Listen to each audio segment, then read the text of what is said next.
Olá, sejam todos bem-vindos a mais um Consciência Leve, é o canal que vai levar a ciência até você numa linguagem fácil. Meu nome é Flávia, eu sou nutricionista e pesquisadora. E o tema do Consciência Leve hoje é balanço energético.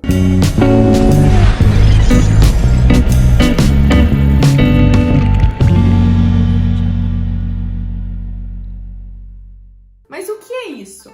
Balanço energético é o que vai regular se eu vou ganhar peso ou se eu vou reduzir peso. Aí vocês podem pensar, Flávia, é muito fácil. Eu ganho peso quando eu consumo mais energia do que eu gasto e eu perco peso quando eu gasto mais energia do que aquilo que eu estou consumindo.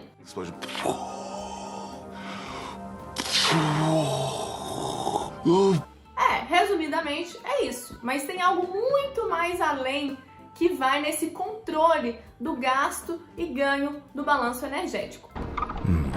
Interesting. Bom, a gente tem uma série de hormônios e peptídeos que orquestram, a nossa fome e a nossa saciedade. E hoje eu vou chamar a atenção para dois deles. Um funciona a curto prazo, que é a insulina. Então a insulina é um hormônio que a principal função dela é colocar a glicose, o açúcar que foi absorvido da digestão dentro da nossa célula. Mas a insulina também atua informando o nosso cérebro que nós estamos saciados. Como isso funciona? Bom, quando eu estou sem me alimentar, por exemplo, próximo ali da hora do almoço, a insulina está baixa, então eu começo a sentir fome. Bom, aí eu almoço, eu faço a minha refeição e aí eu tenho um pico de insulina para que todo aquele carboidrato, toda aquela energia seja incorporada dentro das minhas células. Esse pico de insulina vai fazer com que eu tenha um sinal de saciedade no meu organismo.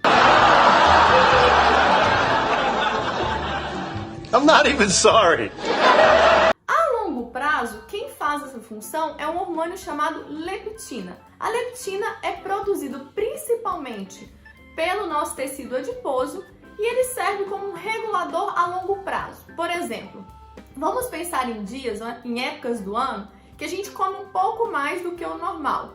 Então, vamos pensar ali no fim do ano, onde a gente tem Natal, Réveillon. O que acontece? Eu vou ter um pequeno ganho de peso, então vamos pensar ali na véspera de Natal, onde a gente tem a ceia e tal. Aí a gente come todas aquelas comidas que são saborosas, que traz até uma alegria emocional para nós.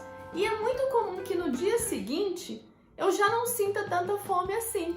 Por quê? Porque as minhas células adiposas foram absorvidas, elas foram nutridas ali, eu tenho um armazenamento de gordura desse excesso do dia anterior e eu produzi uma quantidade maior de leptina que está informando para o meu sistema nervoso que, olha, os nossos estoques de energia estão bons, não precisa comer tanto. Então, na teoria, é isso que acontece.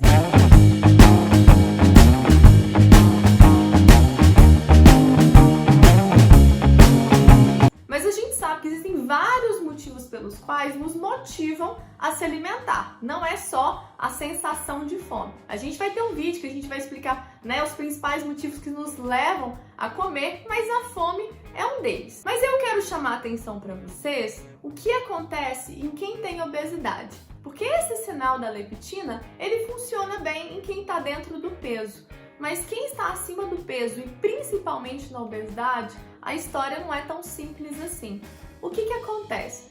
Em pessoas que têm obesidade, o tecido adiposo ele está maior e isso faz com que a pessoa produza muita leptina. Aí vocês podem perguntar, Flávia, então não deveria ser o contrário? Quem tem muito tecido adiposo, tem muita leptina, não sente fome.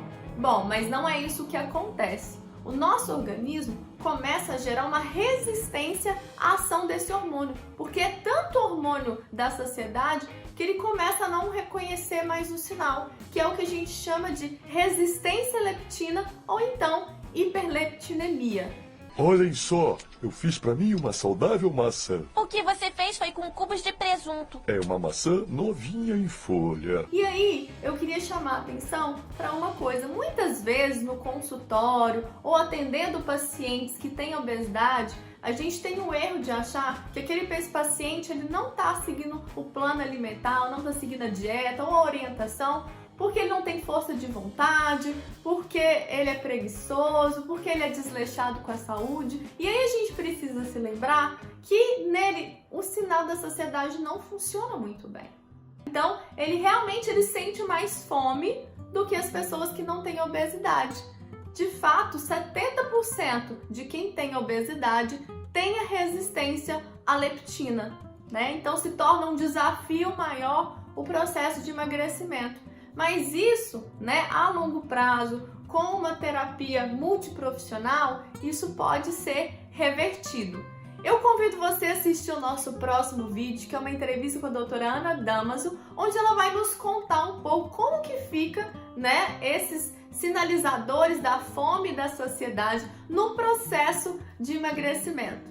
Se você curtiu essa informação, achou que foi útil, dá uma curtida aqui no nosso vídeo, compartilhe e se inscreva no canal.